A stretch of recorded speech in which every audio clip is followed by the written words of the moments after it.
स्वागत है प्यारे बच्चों आप सभी का आज की इस वीडियो में। और आज की ये वीडियो क्लास 12th का आपका इकोनॉमिक्स, हिंदी में कहें तो अर्थशास्त्र का जो विषय है बच्चों, इसके लिए एक मोस्ट इम्पॉर्टेंट वीडियो होने वाली है।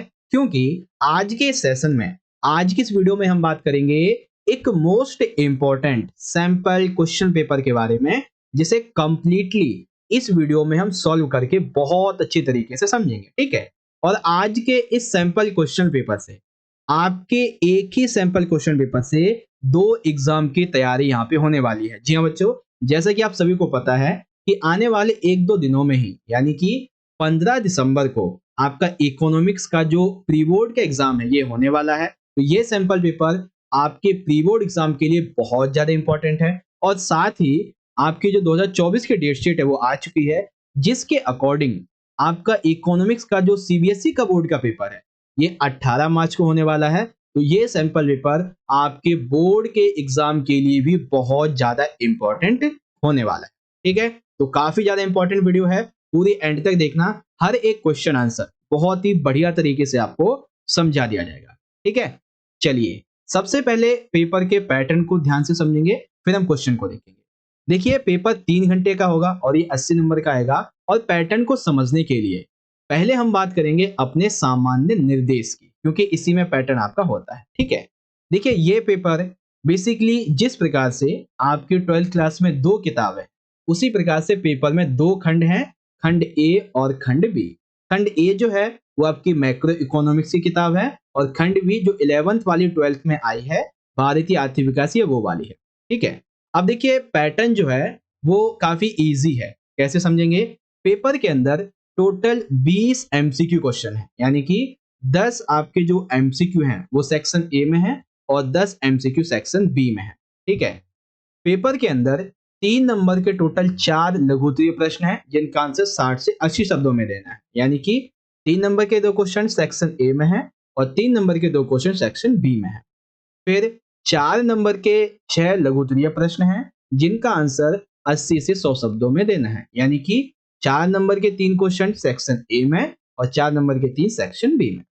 फिर यहाँ पे देखेंगे 6 नंबर के हैं 4 दीर्घ उत्तरीय प्रश्न, जिनका आंसर आपको 100 से 150 शब्दों में देना है। यानी कि खंड ए के अंदर 6 नंबर के 2 क्वेश्चन और खंड बी के अंदर 6 नंबर के 2 क्वेश्चन। तो यह है आपका कंप्लीट पैटर्न। ठीक है, तो हम क्या करेंगे बच्चों, पेपर को हम दो वीडियो में समझेंगे। ठीक है, ये जो हमारी आज वाली वीडियो है, इसके अंदर हम खंड ए को देख लेंगे, यानी कि मैक्रो इकोनॉमिक्स को, जो कि काफी ज्यादा कठिन होती है बच्चों के लिए, लेकिन टेंशन नहीं लेने का, मैं आपको अच्छे से समझाऊंगा। जो हमारी पार्ट 2 की वीडियो होगी उसमें खंड बी यानी कि भारतीय आर्थिक विकास को समझ लेंगे। ओके बच्चों, अब जो बच्चे इंग्लिश मीडियम के हैं वो अपने पेपर के पैटर्न को यहां से देख सकते हैं।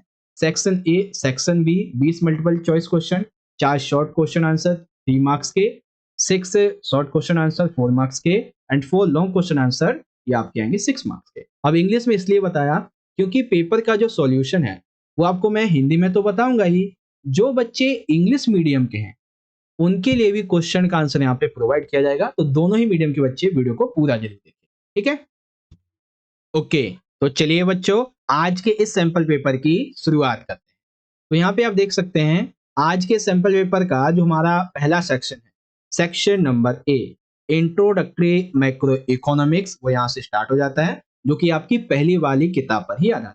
हिंदी में से बोलते हैं प्रारंभिक समष्टि अर्थशास्त्र। ओके, तो सबसे पहले देखिए सेक्शन ए के अंदर हमसे जो है वो 10 एमसीक्यू क्वेश्चन पूछे जाएंगे, यानी कि 10 बहुविकल्पीय प्रश्न होंगे। ठीक है, तो आपसे एक छोटी सी रिक्वेस्ट है कि इन एमसीक्यू क्वेश्चन का आंसर आप मेरे आंसर देने से पहले मन ही मन कमेंट बॉक्स में लाइव सेशन में अपनी तरफ से आंसर जरूर दीजिएगा, जिससे कि आपकी भी प्रैक्टिस हो जाएगी और आपको पता भी चल जाएगा कि आपने कितनी तैयारी की हुई है। ओके बच्चों, चलिए तो यहाँ पे आप देख सकते हैं सबसे पहला क्वेश्चन दिया गया है, जिसके अंदर हमें दो कथन दिए गए हैं, हमें इन्हें पढ़ना है, फिर नीचे दिए गए ये जो 4 ऑप्शन है इसे चूज करना है। ओके, चलिए ध्यान से समझते हैं। कथन नंबर 1 हमारा क्या कहता है, ध्यान से देखिएगा। एक अर्थव्यवस्था को घरेलू सीमा के अंतर्गत एक वर्ष की अवधि में उत्पादित सभी अंतिम वस्तुओं एवं सेवाओं का मूल्यांकन आदि उस वर्ष की कीमतों या फिर स्थिर कीमतों पर किया जाता है, उसे वास्तविक सकल घरेलू उत्पाद कहते हैं। बिल्कुल ठीक है बात भाई, यानी कि मान लेते हैं भारत है, ठीक है, भारत जो हमारा देश है, इस देश के अंदर किसी एक वर्ष अवधि मान लेते हैं 2023, ठीक है, 1 जनवरी से 31 दिसंबर 2023 के बीच में जो भी अंतिम वस्तुएं उत्पादित की गई, जो भी सेवाएं थी, इन सभी का मूल्यांकन स्थिर कीमतों के आधार पर किया जाएगा। तो इसकी हम क्या बोलेंगे, इसको बोलते हैं वास्तविक सकल घरेलू उत्पाद। ओके, अब एक चीज ध्यान से सुनिए, कथन 2 हमारा ये कहता है कि यह केवल उत्पादन मात्रा में परिवर्तन के कारण परिवर्तित हो सकता है, इसे आर्थिक विकास का सूचक माना जाता है। अर्थात यदि किसी देश की जो अंतिम वस्तुएं और सेवाओं के उत्पादन की जो मात्रा है वो कम है, तो सिंपल सी बात है उसकी जीडीपी भी क्या होगी, जीडीपी भी कम होगी। यदि उत्पादन मात्रा उसकी ज्यादा है तो सिंपल सी बात है जीडीपी कैसी होगी, ज्यादा होगी। इस कम और ज्यादा के हिसाब से हम बोलते हैं कि वो देश विकास कर रहा है या फिर अभी भी विकास के रास्ते में है। जीडीपी कम है तो यानी कि उसका विकास अच्छा नहीं हुआ है, जीडीपी ज्यादा है तो यानी कि उसका विकास अच्छा हुआ है। इसीलिए जीडीपी को किसी देश का आर्थिक विकास का सूचक माना जाता है। तो मतलब क्या हुआ बच्चों, मतलब ये हुआ कि यहाँ पे दोनों ही हमारे जो कथन है वो सही है, अर्थात दोनों कथन 1 और 2 ये दोनों ही यहाँ पे बिल्कुल सही है। ठीक है बच्चों, चलिए अब इसको देखते हैं इंग्लिश में।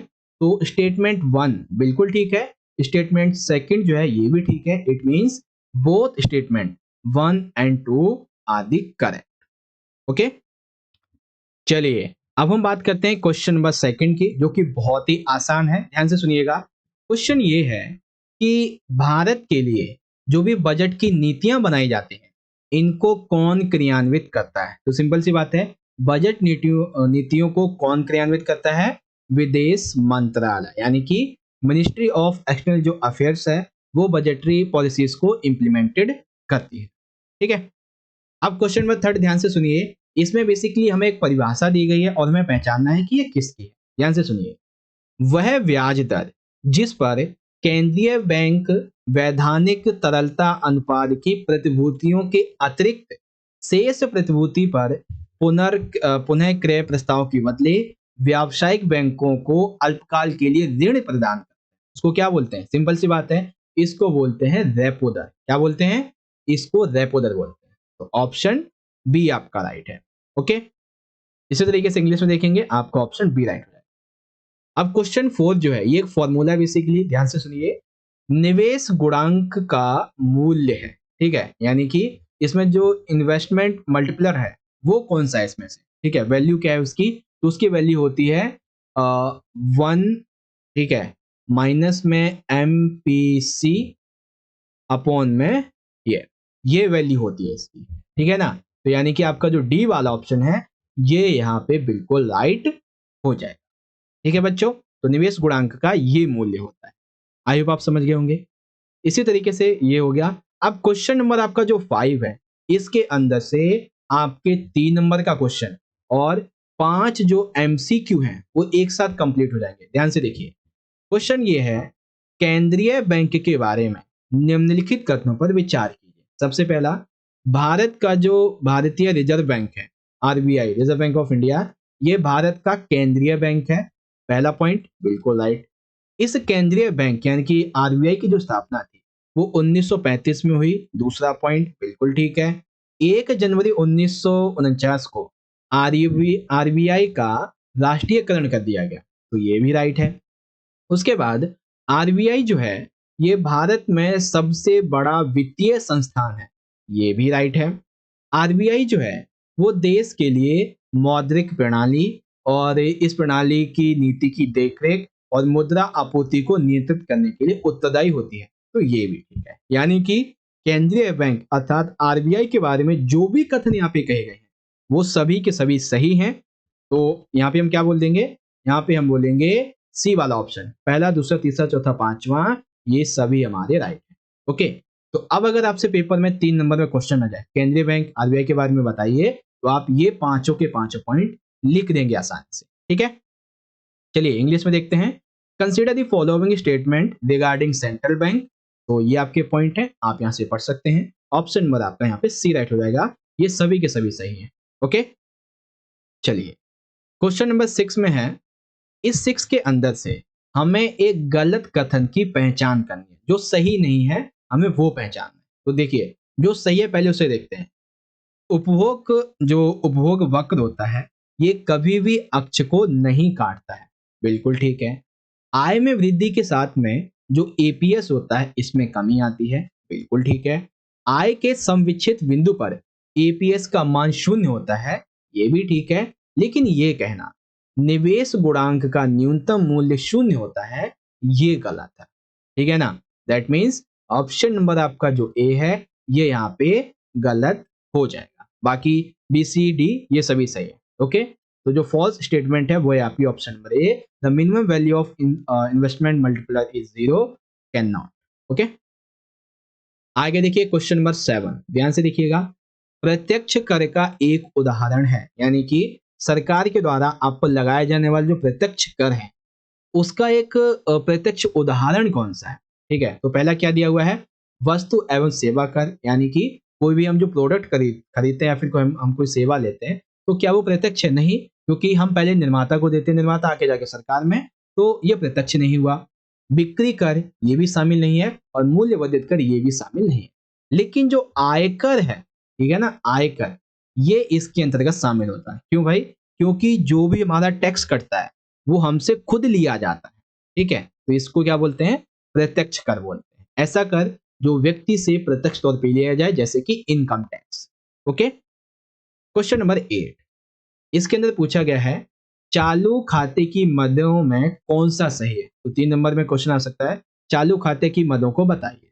चालू खातों की मदों में सबसे पहले दृश्य मदें होती हैं, जिसमें वस्तुओं का आयात निर्यात इसका लेखा जोखा होता है। फिर अदृश्य मदें होती हैं, जिसमें सेवाओं का आदान प्रदान ये शामिल होता है, और एक पक्षीय अंतरण ये भी शामिल होता है। यानी कि ऑप्शन नंबर आपका जो डी है, ये यहाँ पे बिल्कुल राइट हो जाएगा। ओके, उसके बाद इंग्लिश में आ जाएगा which is correct among the item of current account, option number D, all of the above. अब क्वेश्चन नंबर 9, ध्यान से सुनिए। जब एक वर्ष में उत्पादित वस्तुएं तथा सेवाओं का मूल्य वर्तमान कीमतों पर ज्ञात किया जाता है, तब उसे क्या कहा जाता है? अर्थात मान लेते हैं ये एक 2023 का साल है, ठीक है। इस साल जितनी भी वस्तुएं उत्पादित हुई, जो भी सेवाएं थी, इन सभी का मूल्य जो अभी वर्तमान में कीमत चल रही है उसके आधार पर ज्ञात किया गया है। तो उसको क्या बोलेंगे? इसको बोलेंगे मौद्रिक जीडीपी। ठीक है, क्या बोलते हैं? मौद्रिक जीडीपी। ओके, वहीं अगर मैं ये बोलूं कि वर्तमान कीमतों की वजह, ठीक है, वहां पे मैं एक वर्ड यूज कर लेता हूं, स्थिर कीमत। ठीक है, स्थिर कीमत जब मैं बोल दूंगा तो यहाँ पे क्या आ गया? यहाँ पे आ गया फिर वास्तविक जीडीपी। ठीक है, लेकिन वर्तमान कीमतों में क्या बोलेंगे? मौद्रिक जीडीपी। ओके, तो यहाँ पे आपका जो है option number C, monetary GDP, ये हो जाएगा। उसके बाद क्वेश्चन नंबर 10, यहाँ पे एक परिभाषा दे दी गई है। फिर से क्वेश्चन क्या है? जब देश की सरकार अथवा केंद्रीय बैंक घरेलू मुद्रा का बाहरी मूल रुपए घटाती है तो उसे डैश कहते हैं। इससे आयात महंगी तथा निर्यात सस्ती हो जाती है। सामान्यतः यह स्थिर विनिमय दर प्रणाली में होता है। तो उसको क्या बोलते हैं? देखिए, जब हम घटाने की बात कर रहे हैं तो उसका मतलब क्या हो रहा है?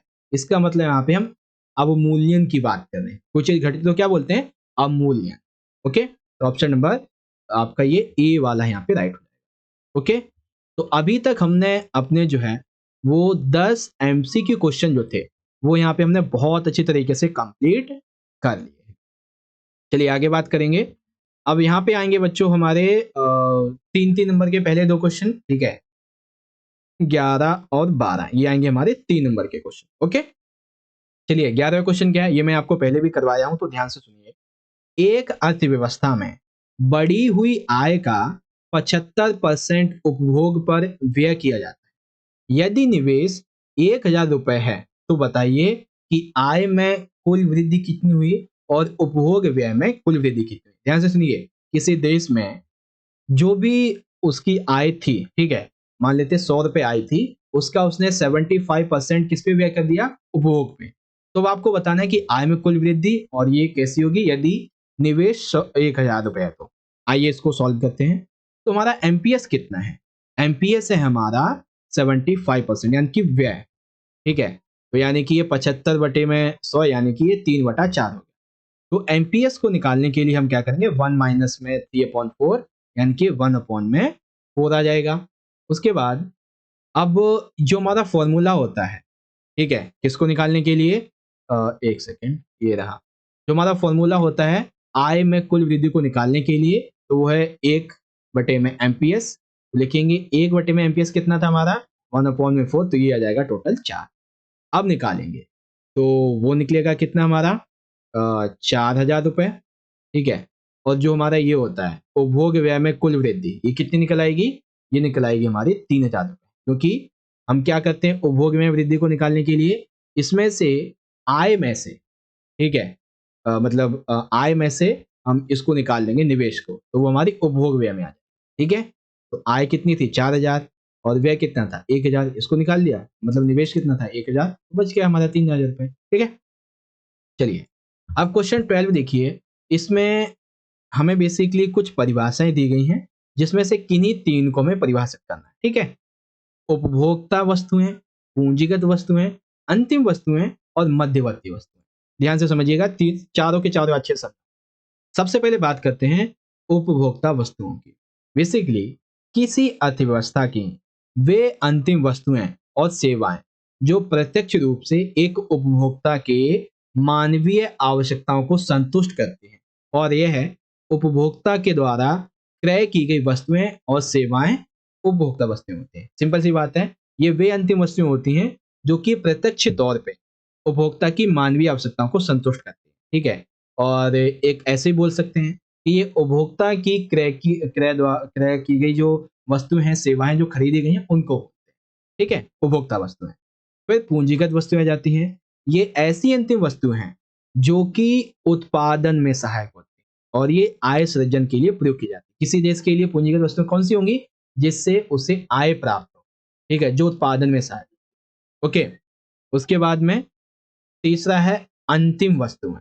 ये वे वस्तुएं होती हैं जो उपभोग व निवेश के लिए उपलब्ध होती हैं और ये पुनःक्रय या फिर कह सकते हैं मूल्यवर्धन के लिए नहीं होती हैं। उपभोक्ता के द्वारा उपयोग की गई सभी वस्तुएं एवं सेवाएं अंतिम वस्तुएं कहलाती हैं। ठीक है, फिर मध्यवर्ती वस्तुओं के बारे में ये बात आ जाती है, जिसे आप पढ़ सकते हैं। मेनली 3 हमसे पूछे गए थे, तो इजी जो 3 थे वो मैंने आपको यहाँ पे बता दिए, उपभोक्ता, पूंजीगत और अंतिम वस्तु। ठीक है, अब इन्हीं को इंग्लिश में देखते हैं। सबसे पहले कंज्यूमर गुड्स। ठीक है, तो कंज्यूमर गुड्स क्या होते हैं, इसके बारे में आप यहाँ से पढ़ सकते हैं। कैपिटल गुड्स क्या होते हैं, इसके बारे में यहाँ से पढ़ सकते हैं। फिर final goods and intermediate goods क्या होती हैं, वो आप यहाँ से पढ़ सकते हैं। ठीक है, चलिए अब बात करते हैं दूसरे क्वेश्चन की। तो दूसरा क्वेश्चन है बच्चों यहाँ पे 12वें का, कल्याण से आप क्या समझते हैं? सकल घरेलू उत्पाद जीडीपी और कल्याण का प्रत्यक्ष संबंध होता है, समझाइए कैसे। जी हाँ बच्चों, एक एक करके समझते हैं। सबसे पहले बात करते हैं कि कल्याण क्या है। ठीक है, कल्याण का क्या अर्थ है? कल्याण, इसका तात्पर्य लोगों के भौतिक सुख सुविधाओं से है और यह अनेक आर्थिक एवं गैर आर्थिक कारकों पर निर्भर करता है। कैसे? आर्थिक कारक जैसे कि राष्ट्रीय आय, उपभोग का स्तर आदि। गैर आर्थिक कारण जैसे कि पर्यावरण, प्रदूषण, कानूनी व्यवस्था, सामाजिक शांति, इस पर। ठीक है, वह कल्याण जो आर्थिक कारकों पर निर्भर होता है उसे आर्थिक कल्याण बोलते हैं, और जो गैर आर्थिक कल्याण पर निर्भर होता है उसे गैर आर्थिक कल्याण बोलते हैं, और दोनों के योग को सामाजिक कल्याण बोला जाता है। और ये सर जी कंफ्यूज याद दिया आपने तो। चलिए चलिए ध्यान से सुनिएगा एक बार फिर से। ओके, देखिए कल्याण क्या है?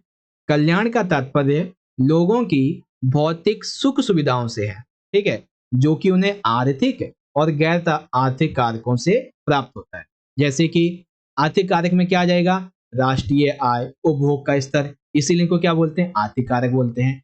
गैर आर्थिक कारक में क्या हो जाएगा? पर्यावरण, प्रदूषण, कानूनी व्यवस्था, सामाजिक शांति। अगर ये अच्छी है तो उसका कल्याण अच्छा हो रहा है ना?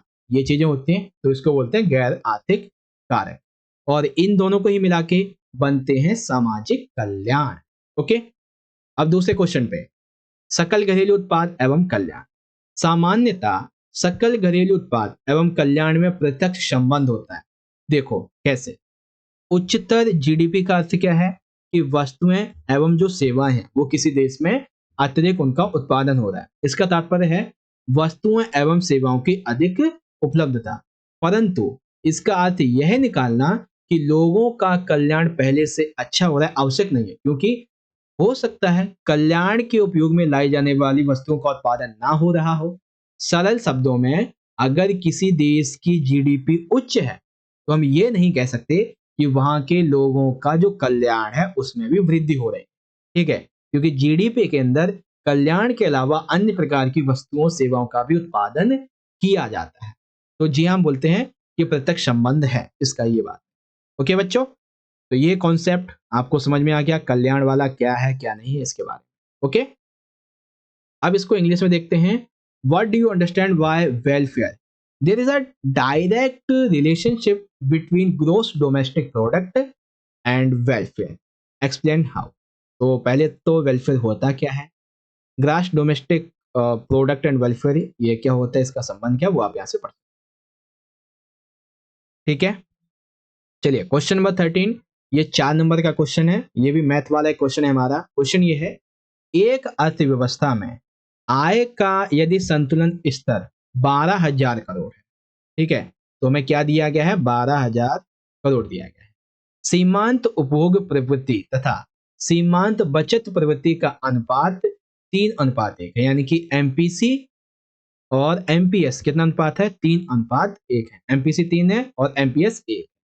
तो अर्थव्यवस्था के नए संतुलन स्तर जिसके लिए हमें 20,000 करोड़ लेने हैं, इसके लिए हमें कितने निवेश की आवश्यकता होगी। ठीक है, तो एमपीसी हमारे कितना हो जाएगा, 3/4 और एमपीएस 1/4। तो अब हमें निकालना क्या है, हमें अतिरिक्त निवेश निकालना है। ओके, तो अतिरिक्त निवेश निकालने के लिए हमारी जो नई संतुलन आय है जिसके लिए हमें संतुलन बैठाना है वो कितना है, 20,000 करोड़ है, तो लिखेंगे 20,000 करोड़। ओके, अब अतिरिक्त निवेश के लिए जो हमारा 20,000 करोड़ है, ओके, उसको माइनस कर देंगे जो निवेश ऑलरेडी हो चुका है 12,000 करोड़, तो कितना बचेगा, 8,000 करोड़। तो क्या बच गया, के 1/में एमपीएस इज इक्वल टू 4, यहाँ पे कितना आ जाएगा टोटल हमारा 8,000, कितना जाएगा 8,000। ठीक है, अब 8,000 को यहाँ पे हम डिवाइड करेंगे 4 से, 7 नहीं 4 से डिवाइड करेंगे तो कितना बचता है, 2,000 करोड़ रुपए। तो हमें अतिरिक्त निवेश कितनी आवश्यकता पड़ेगी, केवल 2,000 करोड़ रुपए की। ठीक है, केवल 2,000 करोड़, अरे सर जी ये तो बहुत हो गए, मतलब 2,000 करोड़ की आवश्यकता पड़ेगी। ठीक है, चलिए अब देखते हैं 4 नंबर के अगले क्वेश्चन की, जिसमें आपको एक अथवा भी मिल जाएगा। क्वेश्चन सबसे पहला ये है बच्चों, मुद्रा किसे कहते हैं तथा मुद्रा पूर्ति से आप क्या समझते हैं। तो आइए समझते हैं।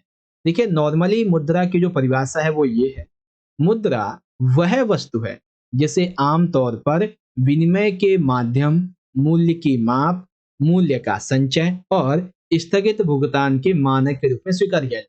देखो सिंपल सी बात है, मुद्रा यानी कि पैसा क्या है, पैसा विनिमय का एक माध्यम है जिसके माध्यम से मूल्य की माप हो जाती है, उसका संचय किया जा सकता है, किसी भी सेवा वस्तु को खरीदते समय उसका भुगतान किया जाता है, उसके मानक के रूप में से स्वीकार।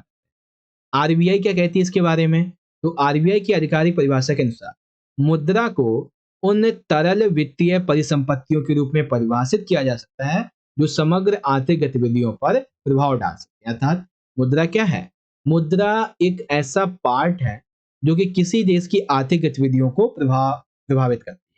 ठीक है, आरबीआई के अकॉर्डिंग। अब मुद्रा की पूर्ति कैसे हो सकती है, तो मुद्रा की पूर्ति के लिए देखिए कुछ बातें हैं। सबसे पहले तो किसी समय बिंदु पर अर्थव्यवस्था में उपलब्ध कुल मुद्रा की मात्रा ही मुद्रा की पूर्ति कहलाती है। अर्थात मान लेते हैं समय बिंदु है 2023 जनवरी से लेके 2023 दिसंबर का, तो ये एक समय बिंदु है, निश्चित समय बिंदु। अब इस निश्चित समय बिंदु पर उस देश के पास जितनी भी मुद्रा की मात्रा उपलब्ध है, ठीक है, इसी को मुद्रा की पूर्ति कहें। मुद्रा की पूर्ति को मुद्रा का स्टॉक, कितना स्टॉक है उसके पास में, जैसे फॉरेक्स रिजर्व होता है किसी देश के पास में, तो फॉरेक्स रिजर्व क्या है, मुद्रा स्टॉक ही उसके लिए इसके रूप में जाना जाता है। मुद्रा पूर्ति यह अर्थव्यवस्था का स्टॉक चर है। ठीक है, मुद्रा की आपूर्ति की मापने के कई तरीके हैं, परंतु मानक रूप में इसके अंतर्गत सामान्यतः प्रचलन में करेंसी और मांग जमा को सम्मिलित किया जाता है। यानी कि मेनली 2 बातें आती हैं, एक तो प्रचलन में करेंसी और जमाओं की सम्मिलित मांग, ठीक है। सी प्लस डी डी, जहां पे सी क्या है, प्रचलन में करेंसी या फिर जनता के पास करेंसी, और डी डी क्या है, ये मांग जमाओं को दर्शाता है। दोनों को आरबीआई के द्वारा नियंत्रित और विनिमय किया जाता है, ठीक है। तो इस प्रकार से मुद्रा की पूर्ति की जाती है। तो आई होप मुद्रा क्या है, मुद्रा की पूर्ति कैसे की जाती है, ये दोनों ही क्वेश्चन आप अच्छी तरह से समझ गए, ठीक है बच्चों। चलिए अब आगे बात करते हैं इसके अथवा में। तो अथवा वाला क्वेश्चन है, साख नियंत्रण के उपकरणों का वर्णन कीजिए। तो साख नियंत्रण के टोटल 4 उपकरण होते हैं, तो बस वही हमें बता देने हैं कौन कौन से हैं। सबसे पहले साख नियंत्रण के उपकरण में जो पहला पॉइंट है वो है रेपो दर। अभी रेपो दर क्या होती है, तो वह ब्याज दर, एक ऐसी ब्याज दर जिस पर केंद्रीय बैंक वैधानिक तरलता अनुपात की प्रतिभूतियों के अतिरिक्त शेष प्रतिभूति का पुनः क्रय प्रस्ताव के बदले व्यावसायिक बैंकों को अल्पकाल के लिए ऋण प्रदान करता है, रेपो दर कहलाता है। इनकी केंद्रीय बैंक किसी व्यक्ति को, किसी एनजीओ को, यदि वो है क्या बोलते हैं, अच्छा, रेपो दर क्या होती है, कोई भी केंद्रीय बैंक, ठीक है, किसी व्यावसायिक बैंक को एक अल्पकाल के लिए ऋण प्रदान करती है, उसे रेपो दर बोला जाता है। फिर बैंक दर क्या है, जिस दर पर देश का केंद्रीय बैंक वाणिज्यिक बैंकों को एक लंबे समय तक ऋण प्रदान करता है, उसको बैंक दर बोलते हैं। फिर आता है नकद आरक्षित अनुपात, CRR। तो ये क्या है, इसको बोलते हैं प्रत्येक वाणिज्यिक बैंक को अपने पास कुल जमा राशियों का एक न्यूनतम अनुपात केंद्रीय बैंक के पास में कानून जमा करना होता है, इसे नगद आरक्षित अनुपात कहते हैं। फिर आता है रिवर्स रेपो दर, वह दर जिस पर व्यावसायिक बैंक केंद्रीय बैंक के पास में अपना अतिरिक्त फंड जमा करके केंद्रीय बैंक से सरकारी प्रतिभूतियां पुनर्क्रय प्रस्ताव के तहत प्रतिभूति क्रय करते हैं, उसको बोलते हैं।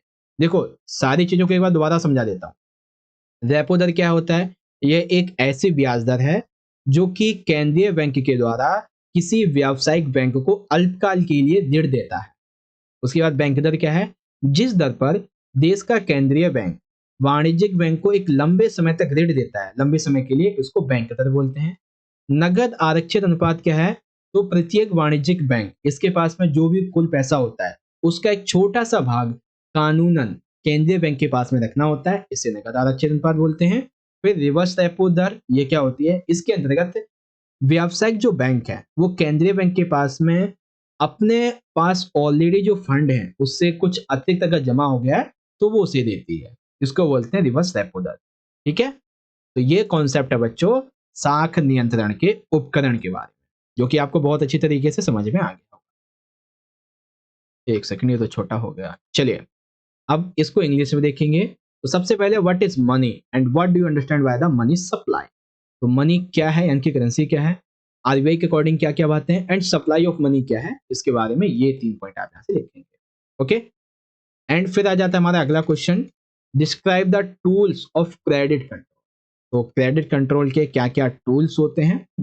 सबसे पहले तो रेपो रेट की बात आ जाएगी आपकी, फिर यहाँ पे बैंक रेट की बात आ जाएगी, फिर कैश रिवर्स रिजर्व रेशो की बात आ जाएगी, और रिवर्स रेपो रेट इसकी बात आ जाएगी, ठीक है बच्चों।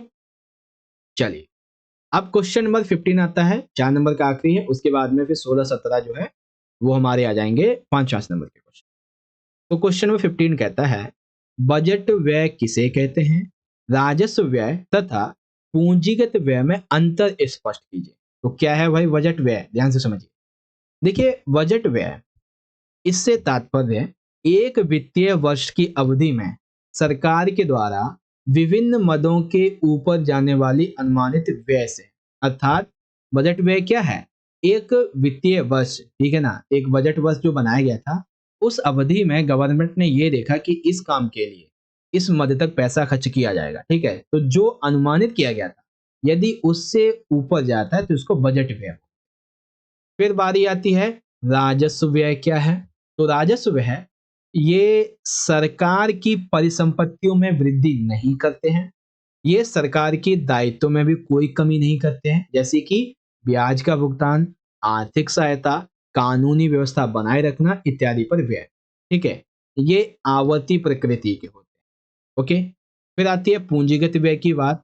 तो ये सरकार की जो परिसंपत्तियां होती हैं इसमें वृद्धि भी करते हैं। ये सरकार के दायित्व में कमी लाते हैं क्योंकि विद्यालय भवनों का निर्माण, पुराने ऋण का भुगतान, वित्तीय परिसंपत्तियों का जो क्रय है वो इसमें शामिल हो जाता है इसलिए।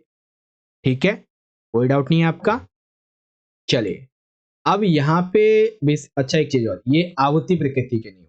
ठीक है, तो बजट क्या है, ठीक है, बजट एक्सपेंडिचर क्या है, फिर रेवेन्यू एक्सपेंडिचर क्या है, और कैपिटल एक्सपेंडिचर क्या है, वो आप यहाँ से देख सकते हैं। ओके बच्चों, ओके, तो आई होप आपको अभी तक के जो हमने 10 एमसीक्यू बताए, 3-3 नंबर के आपको 2 क्वेश्चन बताए, 4-4 नंबर के जो 3 क्वेश्चन बताए, ये सभी आपको बहुत अच्छी तरीके से समझ में आ गए। ठीक है, अब हम बात करेंगे क्वेश्चन नंबर 16 और 17 की, जो कि हमारे 6-6 नंबर के काफी ज्यादा इंपॉर्टेंट क्वेश्चन।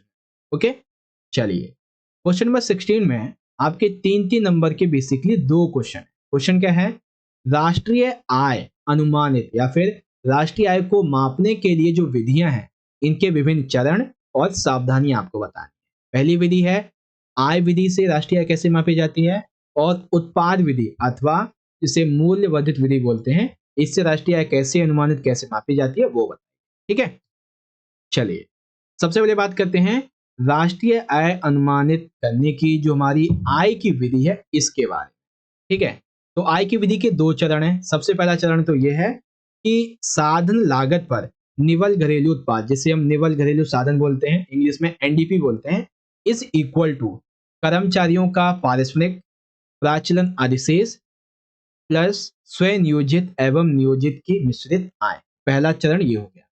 द्वितीय चरण में क्या होता है, साधन लागत पर निवल राष्ट्रीय आय, जिसे हम राष्ट्रीय आय बोलते हैं, इसके लिए क्या करना होता है, साधन लागत पर निवल घरेलू उत्पाद यानी कि एनएनपी, विदेशों से प्राप्त निवल साधन आय, ठीक है, तो एनडीपी, और ये हो जाता है।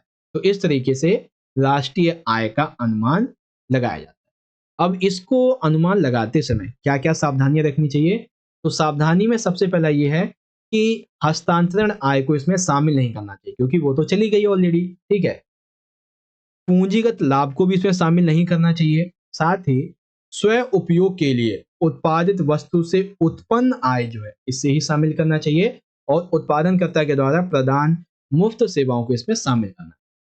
ठीक है, तो राष्ट्रीय आय अनुमानित यानी कि माप करने की जो आय की विधि है वो आपकी कुछ ये।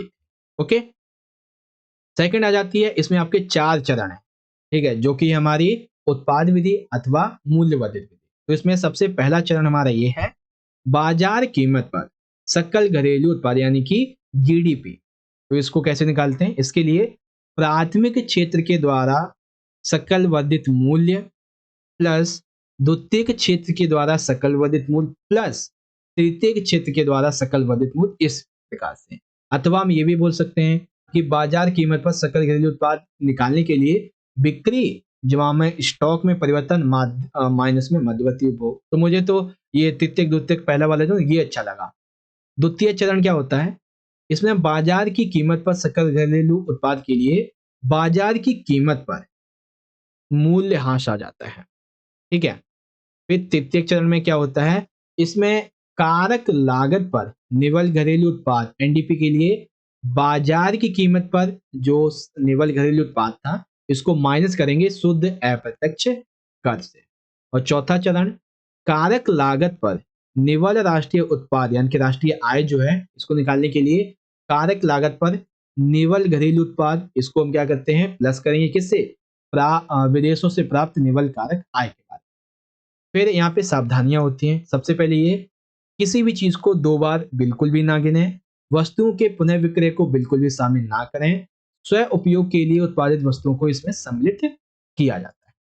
ठीक है, तो ये आपके दोनों ही पॉइंट हो गए। कौन कौन सी विधि थी, आय विधि के बारे में, ठीक है, ये रही, और इसकी सावधानियां, फिर मूल्य वर्धित या फिर उत्पाद विधि, इसकी ये सावधानी। इंग्लिश में देख लेंगे तो income method of estimating for national income या फिर मेजरिंग, तो उसके लिए पहला स्टेज क्या है इनकम मेथड का, दूसरा क्या है, और कौन कौन से प्रिकॉशंस ध्यान को रखने चाहिए, ये चीज यहाँ से देख सकते हैं।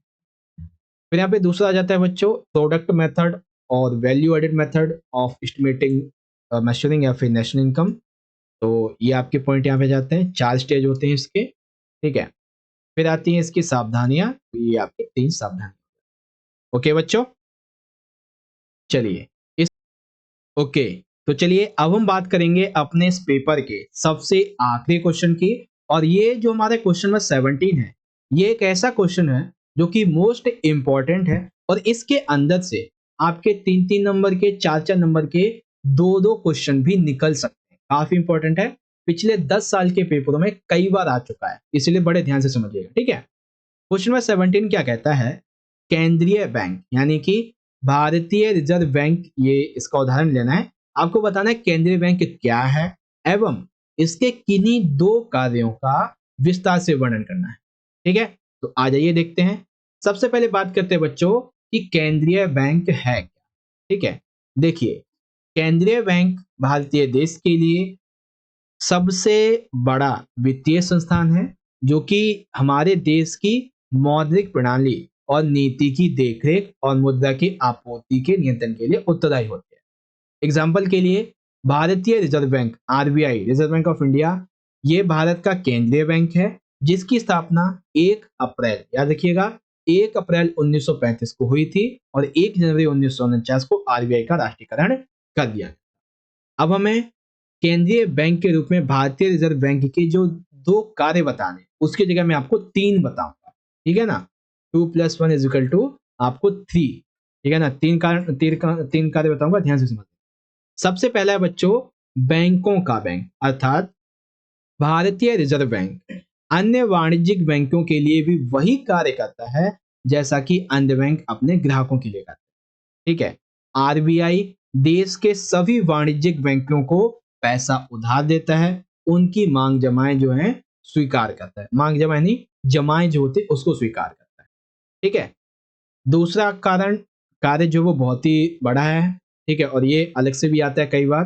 क्या है ये, करेंसी या नोट निर्गमन करने वाला बैंक, अर्थात भारतीय रिजर्व बैंक देश में करेंसी या नोट छापने, जारी करने और इनके प्रचलन में लाने का सबसे बड़ा एकाधिकारिक बैंक है। ओके, 1 रुपए के नोट जो कि वित्त मंत्री के द्वारा जारी किया जाता है, सिर्फ इसको छोड़कर जितने भी नोट होते हैं उन सभी को जारी करने का एकाधिकार किसके पास है, आरबीआई के पास में। अर्थात जो 1 रुपए का नोट होता है वो वित्त मंत्रालय के द्वारा जारी किया जाता है, बाकी सारे नोट आरबीआई जारी करती है। भारतीय रिजर्व बैंक ने करेंसी नोट जारी करने या छापने की न्यूनतम कोष प्रणाली को अपनाया, यानी कि कम से कम छापेंगे। जैसे 1957 के बाद यह कुल 200 करोड़ रुपए से स्वर्ण भंडार और विदेशी मुद्रा भंडार को बनाए रखते हुए आवश्यकता के अनुसार मुद्रा करेंसी जारी कर सकता है, जिनमें से 115 करोड़ का स्वर्ण तथा शेष 85 करोड़ विदेशी मुद्रा भंडार और विदेशी प्रतिभूतियों के रूप में होना अनिवार्य है, ठीक है। यानी कि 200 करोड़ की बात बताई गई है, जिसमें से 115 करोड़ तो जो है स्वर्ण और शेष हो सकता है, मतलब स्वर्ण होगा, बाकी जो 85 बचता है वो अलग अलग टाइप में डिवाइड रहेगा, ठीक है। तो करेंसी या नोट निगमन का एकाधिकार वाला ये बैंक है, इसके बारे में ये बातें लिखी, ठीक है। तीसरा कार्य जो है वो है सरकार का बैंक, यानी कि आरबीआई सरकार का बैंक है, एक बैंकर है। कैसे, भारतीय रिजर्व बैंक का दूसरा महत्वपूर्ण कार्य होता है भारत सरकार, भारतीय राज्यों के बैंकर, एक एजेंट, एक सलाहकार के रूप में कार्य करना। क्यों, क्योंकि यह बैंक राज्य और केंद्र सरकार की सभी बैंकिंग कार्यों को करता है। यह आर्थिक और मौद्रिक नीति से संबंधित मामलों पर सरकार को उपयोगी सलाह भी देता है। यह सरकार के सार्वजनिक ऋण का प्रबंधन भी करता है, ठीक है। तो ये कॉन्सेप्ट था बच्चों इसके बारे में। तो आई होप आपको ये बातें पता चल गई होंगी।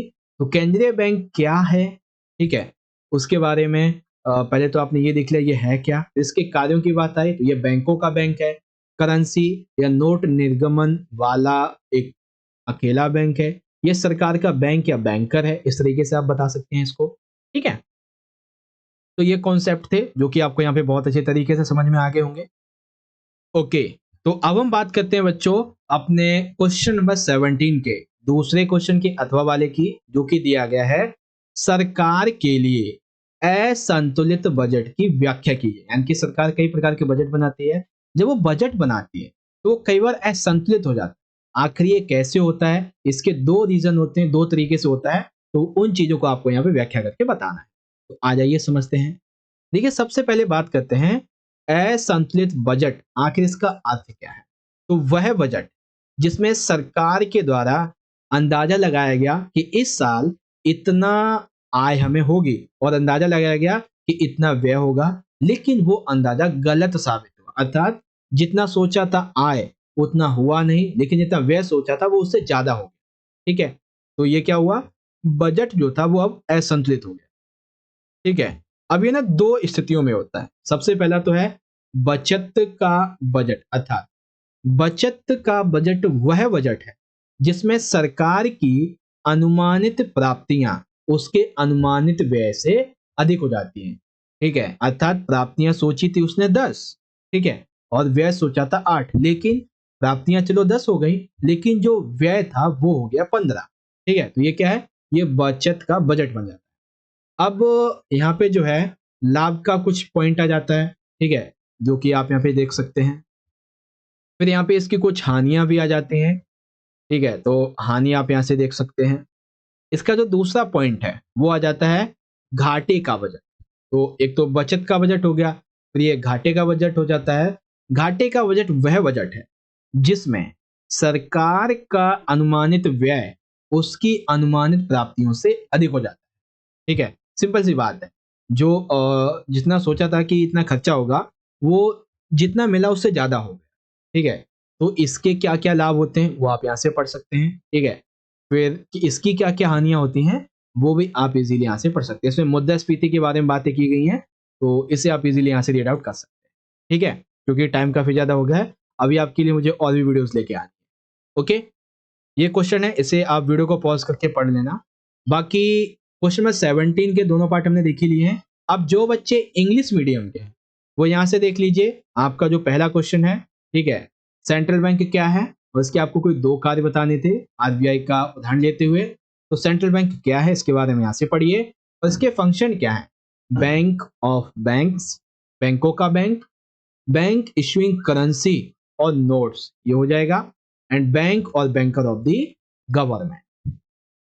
ठीक है, फिर यहाँ पे अगला आ जाता था हमारा कि explain unbalanced budget to the government. तो वो क्या है, अनबैलेंस्ड बजट, उसके बारे में आप यहाँ से पढ़ सकते हैं। ठीक है, फिर ये दो तरीके का होता है, एक तो सेविंग बजट आ जाता है, इसका क्या प्रॉफिट होता है, इसके डिसएडवांटेजेस क्या क्या होते हैं, एंड देन डिफिकल्ट बजट। ठीक है, इसके एडवांटेजेस क्या होते हैं, इसके डिसएडवांटेजेस क्या होते हैं, वो आप यहाँ से देख सकते हैं। ठीक है, चलिए, इस तरह से आज का हमारा ये जो सिंपल पेपर था ये यहाँ पे हो जाता है कंप्लीट। अब यहाँ पे बचता है बच्चों हमारा दूसरा पार्ट, जो कि है section number B, Indian economy development. तो पार्ट 2 की जो वीडियो है उसका लिंक आपको यहाँ पे आई बटन में और वीडियो का जो डिस्क्रिप्शन है वहां पे देखने को मिल जाएगा। ठीक है, जैसी वीडियो बनेगी आपको पार्ट 2 का लिंक वीडियो के डिस्क्रिप्शन और आई बटन दोनों जगह पे मिल जाएगा, कहीं से भी देख सकते हैं। वीडियो अच्छी लगी हो तो वीडियो को लाइक कर दीजिए, अपने सभी दोस्तों के साथ में ज्यादा से ज्यादा इसे शेयर कर दीजिए। और आपकी क्या राय है इस वीडियो के बारे में, या फिर आप कौन सा सैंपल वीडियो पाना चाहते हैं, अगला वाला कौन सा वीडियो देखना चाहते हैं, कमेंट बॉक्स में अपनी राय जरूर दीजिएगा। मिलते हैं आपसे अगली वीडियो में अगले पेपर की एक्साइटिंग वीडियो के साथ। तब तक के लिए आप सभी पढ़ते रहिए। ऑल द बेस्ट, धन्यवाद, जय हिंद, जय भारत, वंदे मातरम।